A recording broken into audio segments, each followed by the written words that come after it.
আজকে বানাবো বাটা মাছের পাতলা ঝোল।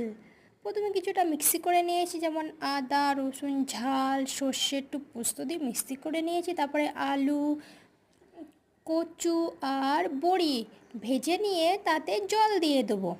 সামান্য পরিমাণে হলুদ, লবণ দিয়ে 5 মিনিট মতো ঢাকা দিয়ে সিদ্ধ করে নেব।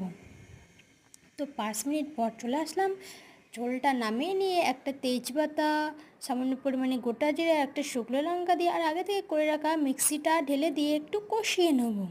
তাতে তেল, কাশ্মীরি লাল মির্চ, হলুদ গুঁড়ো, জিরে গুঁড়ো, ধনিয়া পাউডার, স্বাদ মতো লবণ সমস্ত কিছু দিয়ে একটু কষিয়ে নেব। তারপরে বাটা মাছ দুটোকে দিয়ে দেবো, দিয়ে একটু নেড়ে চেড়ে নিয়ে আগে থেকে করে রাখা আলু, কচুরি এটা দিয়ে দেবো। তো আমাদের বাটা মাছের পাতলা ঝোল সম্পূর্ণ রেডি।